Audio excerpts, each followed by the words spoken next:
آج ہم نے جو صورتیں تلاوت کی ہیں اس میں جو سورہ احزاب ہے اور اس کے بعد سورہ سبا اور سورہ فاطر، میں 21ویں پارے کے سلسلے میں بھی کل جیسے کہ آپ کو عرض کیا تھا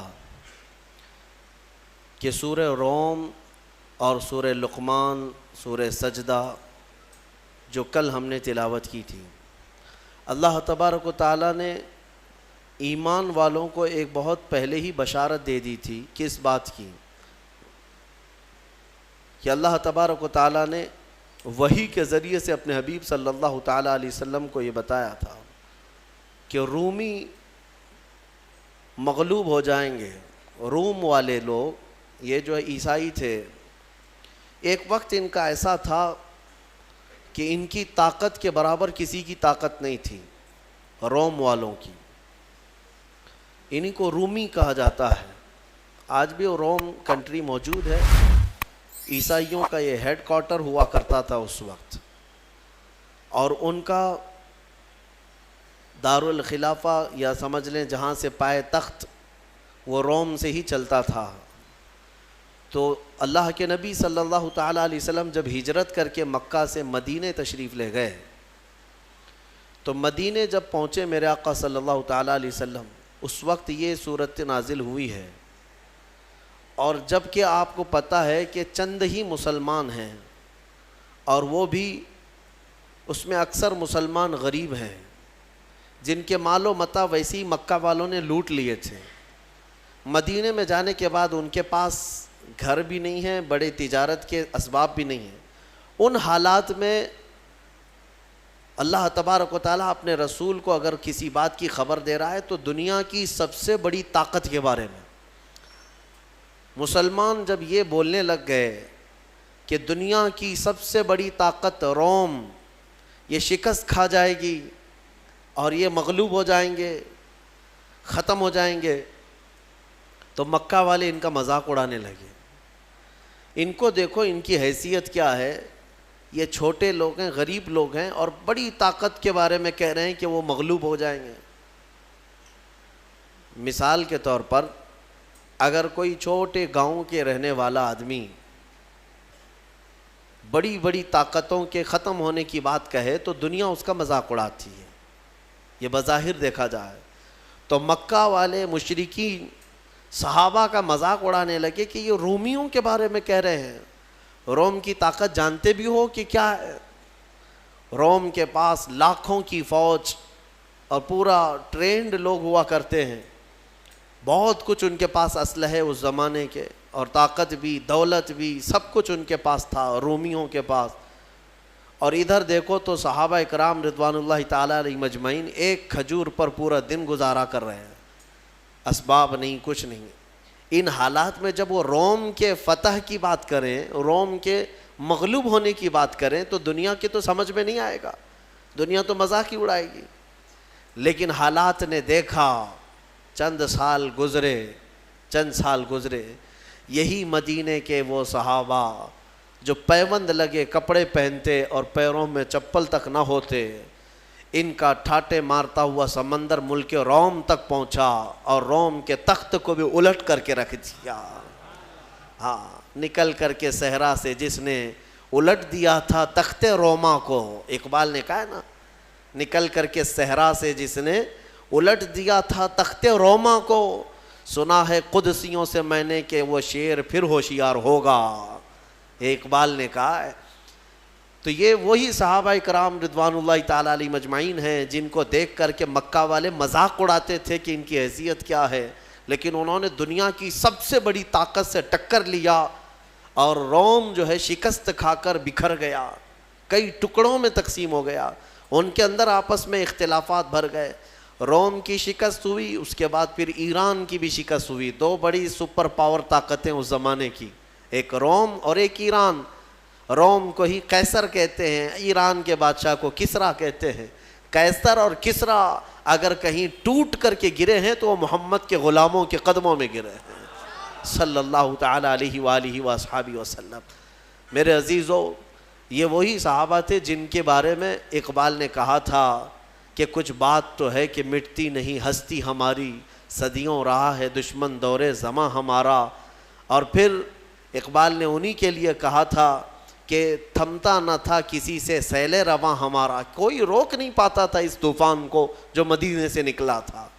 سارے خس و خاشاک بہا لے جائے, سارے ملک جو ہے ان کے زیر نگیں ہو جائیں. پھر اچانک یہ زمانہ آیا کہ وہ سیلاب رک سا گیا ہے. ہاں, اس کو کسی نے بند باندھ دیا ہے. ایسا لگتا ہے جیسے فالج ہو گیا. ہاں, ایسا لگتا ہے جیسے کسی نے بہت تیز بریک لگا دیا. کون لگائے گا؟ خود ہی ہمارے اعمال ہیں. یہ ہمارے شامت اعمال کی وجہ ہے کہ ہمارے ٹائر چلنے سے اب رک چکے ہیں, قدم آگے بڑھنے سے اب رک چکے ہیں, جام ہو چکے ہیں. بس اس کا علاج وہی ہے جو صحابہ کرام نے محسوس کیا تھا, اور اس کو علاج کے طور پر ہی اقبال نے بتایا تھا. تمہارا علاج جو ہے صرف اتنا ہی ہے کہ محمد سے وفا تو نے, تو ہم تیرے ہیں. یہ جہاں چیز ہے کیا لوح و قلم تیرے ہیں. طریق مصطفیٰ کو چھوڑنا ہے وجہ بربادی, اسی سے قوم دنیا میں ہوئی ہے بے اقتدار اپنی. ہمیں کرنی ہے شہنشاہ بطحا کی رضا جوئی, وہ اپنے ہو گئے تو رحمت پروردگار اپنی. علاج بھی اسی میں ہے. سبب کچھ اور ہے جسے تو خود سمجھتا ہے. زوال بندے مومن کا بے زری سے نہیں. مال نہ ہونا یہ ہمارا زوال نہیں ہے. طاقت نہ ہونا, سیاست نہ ہونا, حکومت نہ ہونا, یہ ہمارے زوال کا سبب نہیں. ہمارے زوال کا سبب وہ تم کو بھی معلوم ہے کیا ہے, سب کو معلوم ہے. سبب کچھ اور ہے جسے تو خود سمجھتا ہے, اقبال نے کہا ہے. اور چھپاتے کچھ اور ہو, بولتے کچھ اور ہو.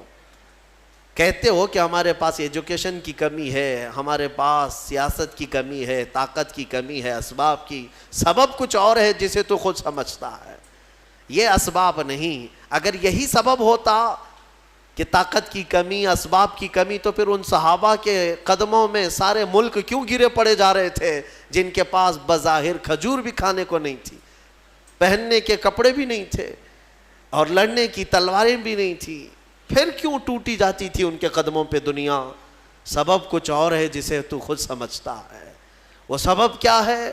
وہی سبب ہے جس کو تم بھی بھلا بیٹھے ہو اور ایک زمانہ بھلا بیٹھا ہے, کہ نبی پاک صلی اللہ تعالیٰ علیہ وسلم کی وہی محبت جس کو اقبال نے کہا محمد کی محبت دین حق کی شرط اول ہے. اسی میں ہو اگر خامی تو سب کچھ نامکمل ہے. اسی میں ہو اگر خامی, یہیں جا کر کے خامی ہے. بہرحال رومی مغلوب ہو گئے. چند ہی سالوں کے بعد ملک روم ٹوٹ کر ختم ہو گیا. ان کی سلطنت جو ختم ہوئی تو پھر ویسی طاقت آج تک نہیں آ سکی, آج تک نہیں آ سکی. اور اسی طرح کسرا کی جو حکومت ختم ہوئی ایرانیوں کی, 14 صدیاں گزر گئی, آج تک دوبارہ پھر کوئی کسرا نہیں آیا. نہ کوئی قیصر آیا, نہ کوئی کسرا آیا. کیوں؟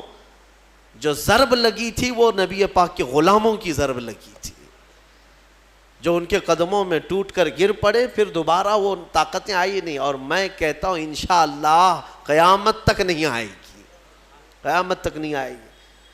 میں آپ کو ایک خصوصیت بتاؤں سیدنا خالد بن ولید رضی اللہ تعالیٰ عنہ کی. آپ کی یہ اسپیشیلٹی ہے. حضور صلی اللہ علیہ وسلم کے صحابہ میں ایک صحابی سیف اللہ, اللہ کی تلوار ان کو کہا گیا. پتہ ہے آپ کو حضرت خالد بن ولید رضی اللہ تعالیٰ عنہ نے تقریباً 9 سال کے اندر 125 جنگیں لڑی, 125 جنگیں. اور جب وہ جنگ میں لڑنے کے لیے حاضر ہوتے, میرے عزیز و کڑیل جوان بھی تھے, ان کی تلوار, ایک تلوار 35 کلو کی ہے, اور ڈھال جس سے وہ اپنے آپ کو روکتے تھے وہ 40 کلو کا ہے. اور پھر اس کے بعد پھرتیلا پن اتنا کہ وہ تلوار ایسے گھومتی جیسے ان کے ہاتھ میں کچھ ہے ہی نہیں. جنگ موتا ایک جنگ ایسی ہے جس میں حضرت خالد بن ولید کہتے ہیں 9 تلواریں میرے ہاتھ سے ٹوٹی ہیں. 9 تلواریں ایک کے بعد دیگرے ٹوٹتی گئی, پھر دوسری لی, وہ ٹوٹی, پھر تیسری لیا. اب وہ کس انداز سے, کس جذبے سے وہ میدان میں جمے رہتے ہوں. میں جو بات عرض کرنے جا رہا ہوں وہ یہ ہے کہ سیدنا خالد بن ولید کی سربراہی میں اور آپ کی سپہ سالاری میں جتنے علاقے فتح ہوئے، بہت علاقے ہیں، جارڈن ہے، ملک شام کے کئی علاقے ہیں، یمن کے کئی علاقے ہیں، یہ جتنے علاقے حضرت خالد بن ولید کی سرپرستی میں فتح ہوئے، یاد رکھیں توجہ کے ساتھ، اوروں نے بھی جنگیں کی ہیں، بادشاہوں نے بھی جنگ کی ہیں۔ ایک بادشاہ کسی ملک کے ساتھ لڑتا ہے، علاقہ فتح کر لیتا ہے، پھر کئی سال تک اس بادشاہ کی حکومت چلتی ہے، پھر کوئی دوسرا آیا، وہ علاقہ پھر کسی اور نے فتح کر لیا، ہوتا رہا ہے نا۔ ہندوستان پر ہی کئی مرتبہ کون کون حملے کیے، کس کی حکومت چلی، پھر وہ حکومتیں ختم ہوئی، پھر کوئی اور آیا، پھر کوئی اور آیا، یہ سلسلہ چلتا رہا ہے۔ لیکن خالد بن ولید رضی اللہ تعالیٰ عنہ کا ریکارڈ ہے کہ جو علاقے آپ کے زمانے میں فتح ہوئے، 1400 سال گزر گئے، آج تک وہ علاقہ پھر کسی اور کے پاس نہیں گیا، آج تک وہ علاقہ کوئی اور فتح نہیں کر سکا، آج بھی وہ دامن اسلام میں ہے، آج بھی وہاں پرچم اسلام ہی لہرا رہا ہے۔ یہ سیدنا خالد بن ولید رضی اللہ تعالیٰ عنہ کی فتح ہے۔ بہرحال میں بات جو عرض کر رہا تھا وہ یہی ہے کہ نبی پاک صلی اللہ تعالیٰ علیہ وسلم کے غلام بظاہر اسباب کچھ نہیں تھے، لیکن انہوں نے پوری دنیا کو اپنی طاقت کا لوہا منوا کر رہے ہیں۔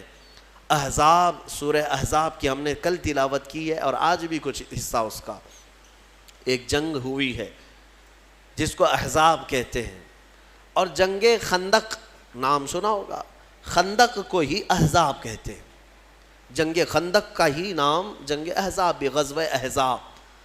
یہ جنگ بڑی آزمائش کی تھی۔ بعض لوگوں کو ایسا لگتا ہے کہ جنگوں کا ذکر کیوں؟ میرے عزیزو، اگر میں جنگوں کا ذکر نہ کروں تو میرے نبی کی سیرت ہی کمپلیٹ نہیں ہوگی۔ کسی کو برا لگتا ہے تو مجھے کیا فرق پڑتا ہے، میرے دامن اسلام میں جو تاریخ ہے وہ بتا کر کے رہوں گا۔ ظاہر سی بات ہے، کسی اور کو اگر تکلیف ہوتی ہے تو اس کی تکلیف کا سبب میں نہیں ہوں، اس کا کوڑ دماغ ہے۔ ہر ایک کی تاریخ میں کچھ نہ کچھ جنگیں ہوئی ہیں، بہت سارے لڑائیاں ہوئی ہیں۔ ظاہر سی بات ہے کہ ہمارے اس ملک عزیز ہندوستان کے آزادی کے وقت کیا جنگیں نہیں ہوئی؟ اگر انگلینڈ والے، برٹش لوگ بولنے لگ جائیں کہ نہیں آزادی کے قصے مت سناؤ، ہمیں برا لگتا ہے، تو ہم کیا کریں؟ ہم تو انگریزوں کو مار بھگائے نا، انگریزوں کے خلاف جنگ ہوئی ہے۔ اب انگریز اگر یہ کہنے لگ جائے کہ نہیں آزادی کے قصے مت سناؤ، ہمیں برا لگتا ہے، تو ان کے برا لگنے سے میں اپنے ملک کی آزادی کے قصے سنانا نہیں چھوڑوں گا، یہ میرا اپنا حق ہے۔ دین اسلام کے ابتدا میں جن ظالموں نے اسلام کے خلاف کوششیں کی اور ان کی ہرزہ سرائیوں کو اور ان کی دشمنیوں کو کیسے زیر کیا میرے نبی کے غلاموں نے، یہ سنانا میرا حق ہے۔